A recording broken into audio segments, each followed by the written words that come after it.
So one of the things that I've read, I don't know if you believe that this is true, but because everything turns out to be debatable among scientists, just like everyone else. But I've read that one of the things that shaped the evolution of our eyes is their shaping to be maximally visually evident to perceivers, right? We're unbelievably good at determining exactly where someone's eyes are pointed.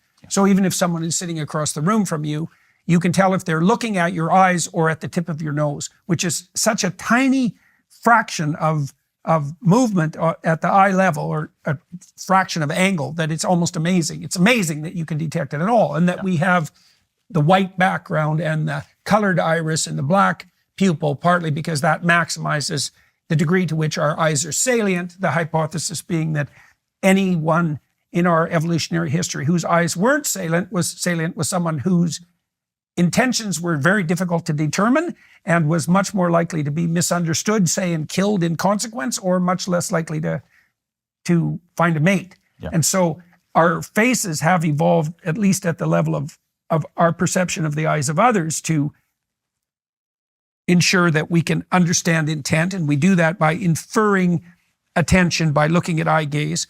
And you're making a strong case in your work for the relationship between perception, color vision, and emotion perception.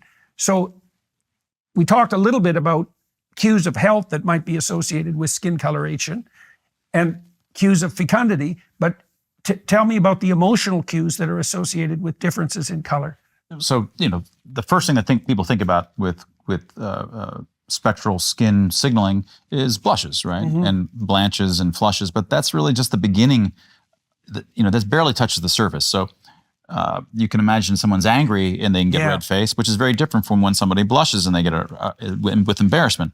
And people actually, if I'm in front of a stage and something happens that's slightly embarrassing, and the audience is over there and I'm looking this way, you actually blush more on the side that's facing the audience. Your body, is that right? Yeah, this is known. This is a Drummond. Wow, Drummond, that's a very specific response. Right. So these are strong arguments that these are signals, not just automatic side effects of some kind of implicit side effect with no purpose. Right. Well, that's so complex too, because it opens up the question. Like, first of all, not everybody blushes.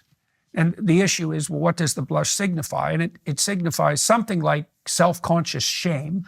And then the question is, well, why would you want to signal self-conscious shame to people? I mean, because it's a shameful signal, but it does indicate that you're the sort of, one of the things that might indicate is that you're the sort of person who can't get away with what exactly? Violating the social norm? Right. Something like that, right? Right. And it's an honest signal because it's out of your control. So honest signal, just in this context, is a sort of a technical term of art. So we mean by honest signal that you have no control over it, and it wears its meaning on its sleeve in some sense. Right, right. So that's right. It's a signal of your intent beneath your conscious awareness.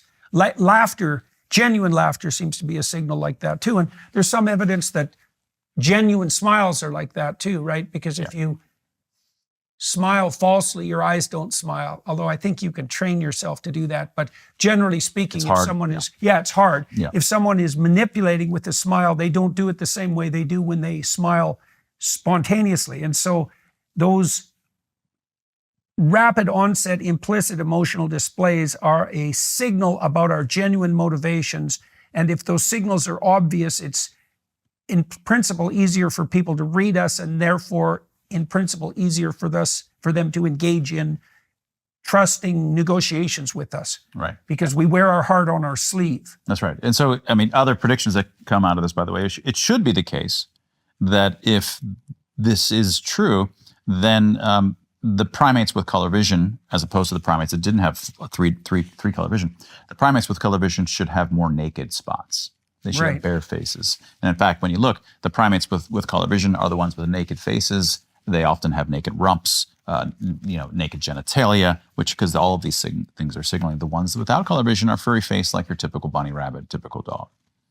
Nakedness and color vision, three color vision, are opposite sides of the same coin. Okay.